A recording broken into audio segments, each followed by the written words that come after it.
The first time Daniel Walker saw her, the child was nothing more than a frail silhouette hunched in the shadow of a collapsed market stall. The world of Velara, home of the insectoid yet oddly graceful alien species known as the Kiral, had been reduced to ash and ruins by months of war. He was only there because the United Terran Peace Corps had dispatched him as a medic and relief worker.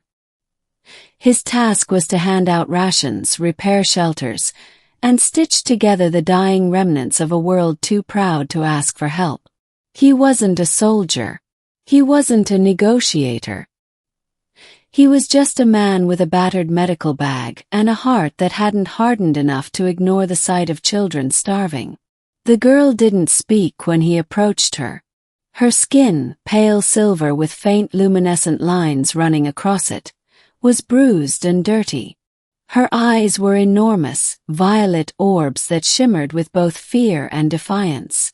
She clutched her thin arms around herself as if she expected him to strike her. Daniel crouched, setting down a small package. Inside were the last of his own rations, bread substitute, dried fruit, and a protein bar. "You're hungry," he said softly, though he doubted she understood his words. She stared at him, unblinking, then at the food. He tore the protein bar in half, took a bite, and chewed with exaggerated slowness. Then he pushed the other half toward her. For a long moment she didn't move. Then, trembling, she snatched it up and ate so quickly she nearly choked. Daniel gently placed the canteen of water beside her. That was when she whispered something in the Kiral tongue. A word he didn't know, but the tone was unmistakable. Gratitude. And in that single moment Daniel's life, and the fate of two civilizations, shifted. Over the next few days, the girl shadowed him. She never came close enough to be touched, but she followed, always watching. Daniel began setting aside portions of his rations for her, even if it meant going hungry himself. The other humans on his team joked about his tiny shadow, but Daniel ignored them. Something about the girl's eyes, the way they held both pain and an impossible weight of responsibility, unsettled him. On the 7th day everything changed. The Kiral Royal Guard arrived. Sleek figures armored in shimmering black carapace-like suits descended into the ruins. Their weapons glowed with lethal energy, and the survivors scattered in fear. Daniel thought it was another raid, until one of the guards dropped to one knee before the girl. The others followed suit. Daniel's heart skipped. The girl wasn't just a starving orphan. She was someone important. Before he could even process it, a massive ship darkened the sky. From its belly descended a figure taller than any human Daniel had seen. Her silver exoskeletal armor caught the light, her crown-like head crest flaring with authority. Her presence radiated raw power, the alien queen of the Kiral herself. Daniel felt small in her shadow, like an ant before a storm. The child broke free of her guards and sprinted toward the queen. The alien monarch knelt, scooping the girl into her arms. For the first time, Daniel saw a crack in that intimidating mask of power. The queen's gaze softened, her sharp mandibles trembling as she whispered words Daniel couldn't understand. Then the girl pointed directly at him. The queen's glowing eyes narrowed, focusing on Daniel with unnerving precision. She rose, carrying the child, and strode toward him. The royal guard bristled, weapons half drawn, but the queen silenced them with a gesture. "You fed her," she said, her voice heavily accented but clear enough in standard Terran. Daniel swallowed hard. She was starving. The queen's head tilted, studying him. "Do you know who she is?" Daniel shook his head. "She is my daughter," the queen said simply. The weight of the words hit him like a plasma blast.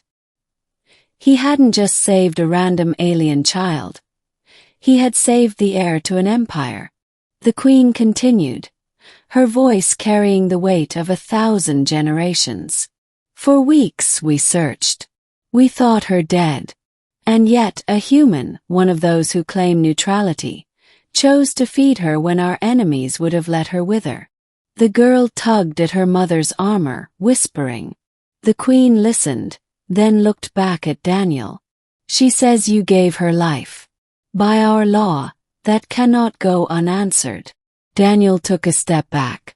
I didn't do it for. Silence, the queen commanded, though not unkindly. You will receive your due. The next morning, Daniel awoke to chaos. The camp outside the ruins had been overrun, not by enemies, but by thousands of Kyril warriors, all kneeling in ranks. At the center, the queen stood tall, her daughter beside her. She raised her arm and silence fell. This human, she declared, her voice booming across the ruined plaza, showed kindness when the galaxy turned its back on us. He fed my child when I could not.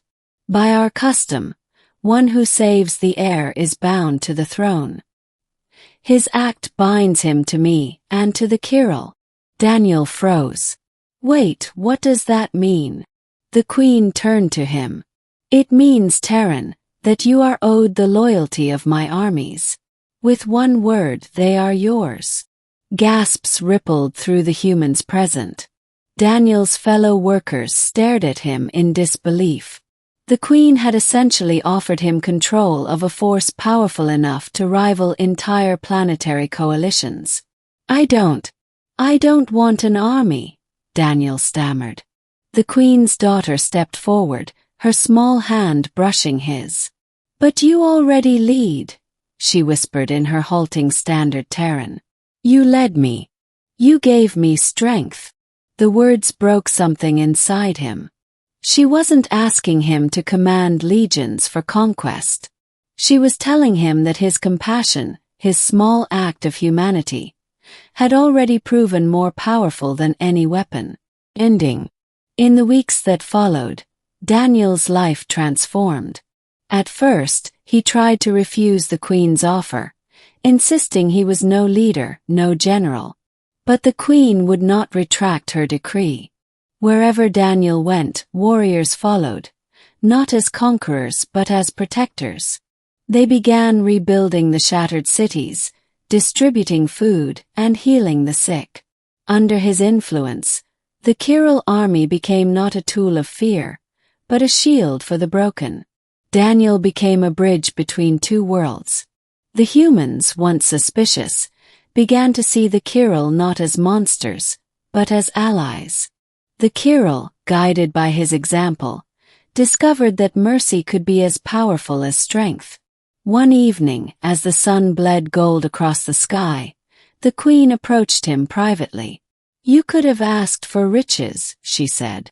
For power. Even for my throne. Yet you asked for nothing. Why? Daniel looked at the small figure of the princess playing nearby. Her laughter ringing across the courtyard.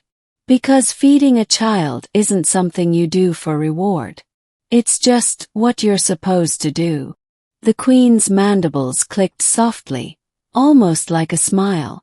And that is why you are dangerous, human. Not because you wield an army, but because you never wanted one. Years later, songs would be sung of the human who fed the alien queen's child, a man whose single act of compassion changed the course of two civilizations. And though Daniel never sought glory, every time the princess ran to him with open arms, he knew he had found something far greater than power. He had found family across stars, across species, across all the divides of the galaxy.